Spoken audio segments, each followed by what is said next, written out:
अल्हम्दुलिल्लाह अल्हम्दुलिल्लाह के साल फार्म करने के बाद मैंने ये महसूस किया है, जेन्युइनली बात है कि जॉब छोड़ने का मैंने फ़ैसला किया कि मैंने वापड़ा की जॉब छोड़ दूँ, छोड़ने के बाद अपना इस बिज़नेस पे ध्यान दूँ, क्योंकि वहाँ पे ज़राए आमदन है लिमिटेड से कि जो मुझे मखसूस मेरी सैलरी फ़िक्स हो गई, काम फ़िक्स हो गया, सर पीड़ सारा दिन बाहर फील्ड वर्क या जलील हो, लेकिन मैं उतना इधर ध्यान दूँ तो मेरे पास अनलिमिटेड ज़राए हैं पैसा। डेयरी फार्मिंग पाकिस्तान का ऐसा कारोबार है जिसमें 3 तरीक़ों से पैसा कमाया जा सकता है। अगर दूध की बात करें तो पाकिस्तान में खालिश दूध पूरा नहीं हो रहा और मिलावटी और डब्बे का दूध इस्तेमाल करने पर लोग मजबूर हैं। आज मैं आपको छोटा डेयरी फार्म दिखाऊंगा और सारी डिटेल दूंगा कि इसका बिजनेस कैसा है और इसमें आने वाली मुश्किलात और नया बंदा इसको कैसे शुरू कर सकता है। सर जी, सबसे पहले आप अपना तारफ़ करवाएं।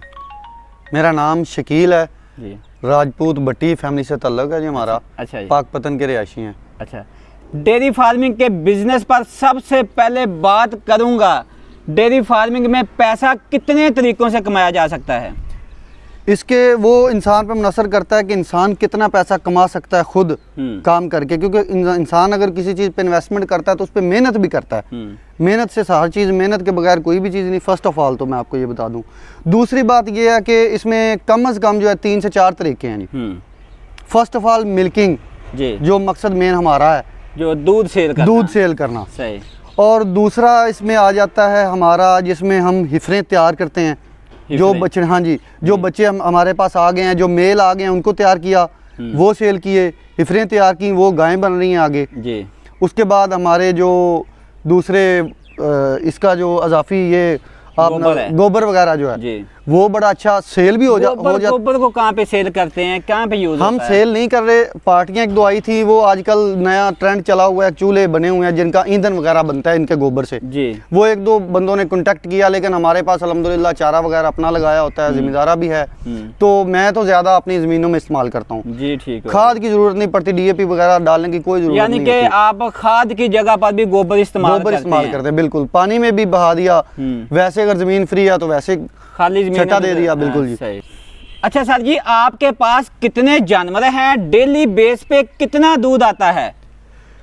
अभी मेरे पास टोटल 6 जानवर हैं बड़े, जो मिल्किंग के लिए, दूध के लिए मेरे पास दूध दे रहे हैं। और उनका 6 जानवरों का कम अज़ कम जो है मेरे पास 80, 85, 90 तक रेंज जा रही है अभी। 80-85 लीटर तक जी। बिल्कुल 80-85 लीटर तक आ रही है, बड़े अच्छी दे रहे हैं, जिनमें कुछ तैयार हैं आगे फिर ब्रीडिंग के लिए तैयार हैं। बिल्कुल। और 2-3। अच्छा सर जी, आप ये जो दूध है आप किस कंपनी को सेल करते हैं और किस रेट पे देते हैं?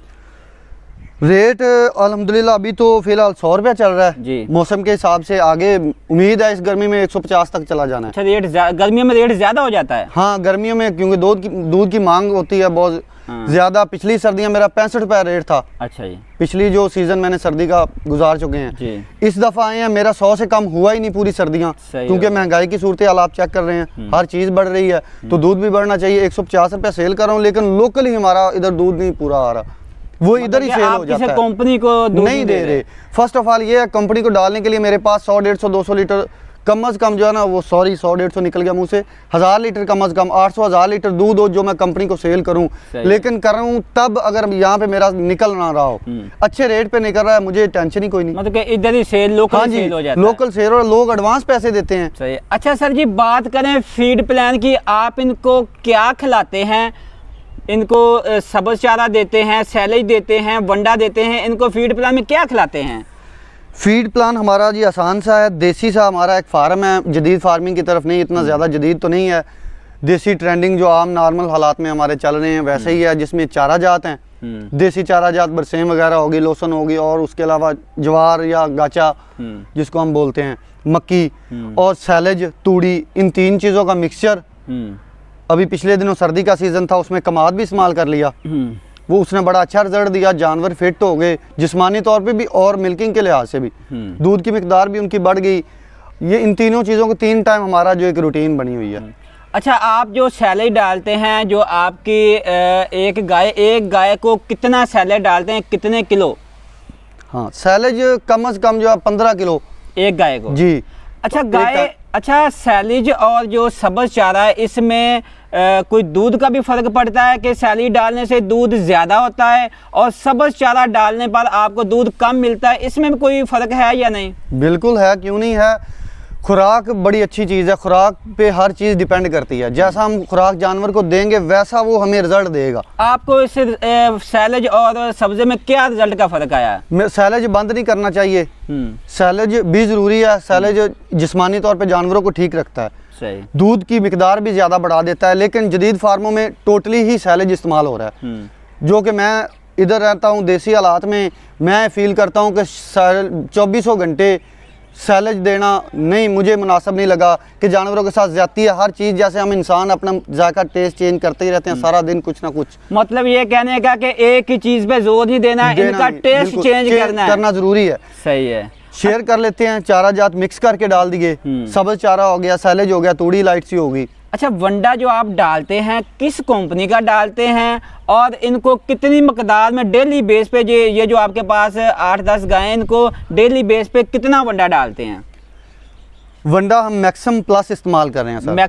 मैक्सिम प्लस एक अच्छी कंपनी है और बड़ा अच्छा रिजल्ट दे रही है। मैंने काफ़ी वंडे चूज़ किए लेकिन इतना अच्छा रिजल्ट नहीं आया।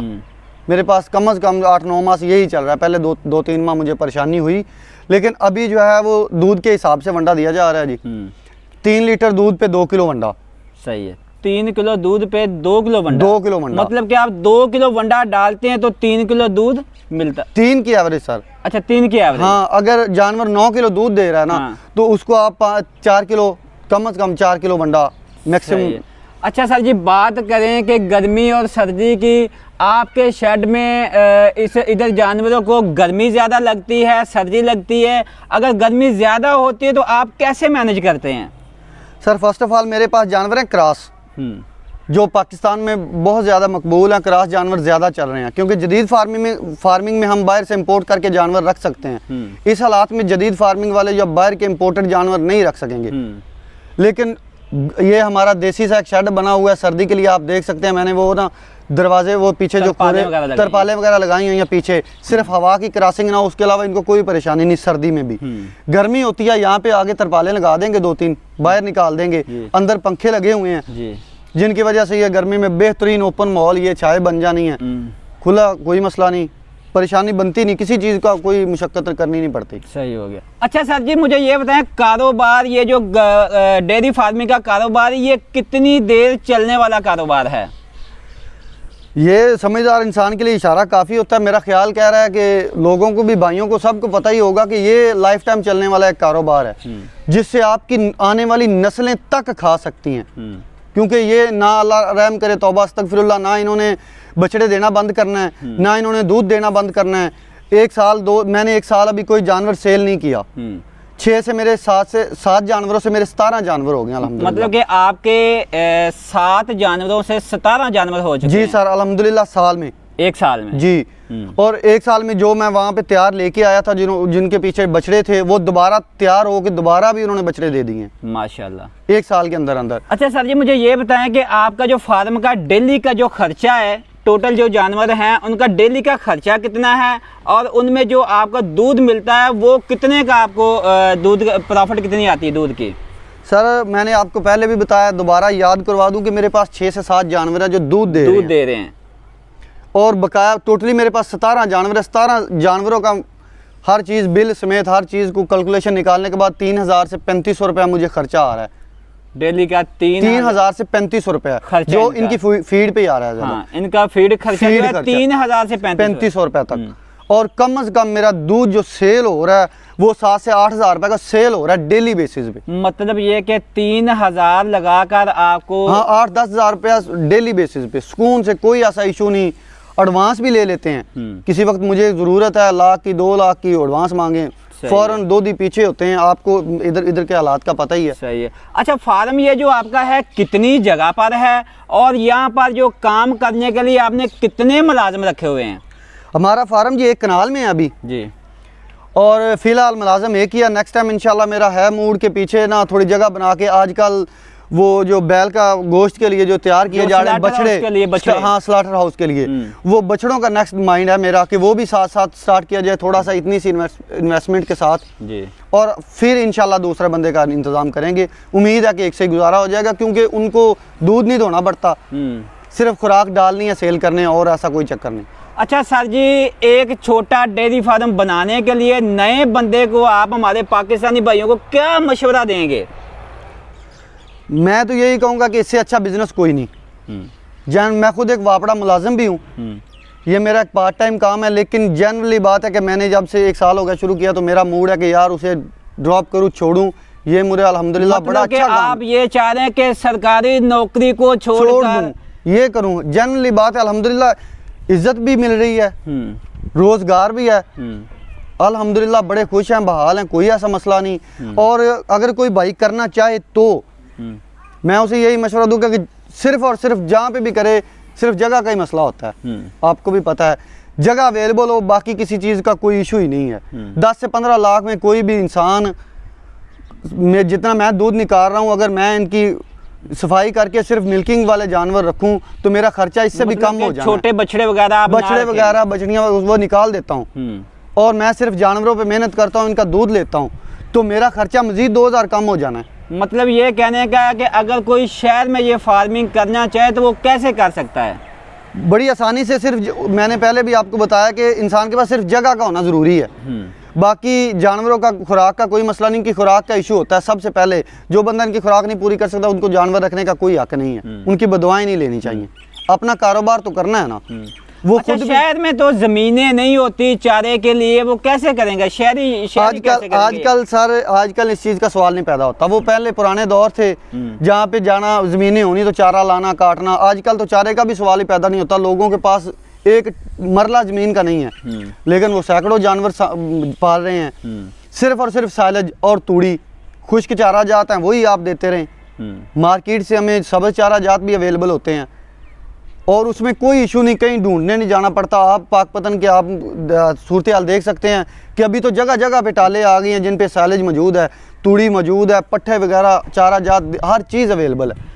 अच्छा सर जी, मुझे ये बताएं, ये जो गाय आपके पास हैं किस नस्ल की हैं, और रवायती फार्म और जदीद फार्म है? जैसा कि आपका रवायती फार्म है और जदीद फार्म में क्या फ़र्क है? इन गाय को क्या मुश्किलात आती हैं?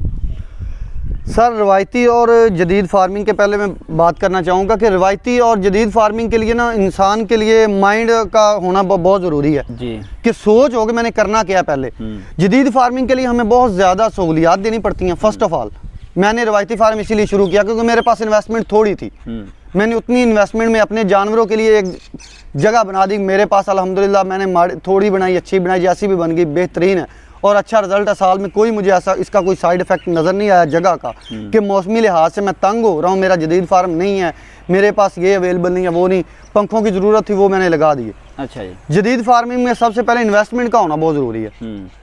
जितने के आपने जानवर डालने हैं उतनी इन्वेस्टमेंट करें, पहले जगह बनाएं, जगह के ऊपर इतने पैसे लाके फिर इंपोर्टेड जानवर, जब जगह अच्छी बनानी है तो फिर जानवर भी इंपोर्टेड आने हैं, उनकी केयर भी उतनी ज़्यादा करनी पड़नी है। तो इसलिए मैं तो मशवरा यही दूंगा कि क्रॉस का आप काम करें।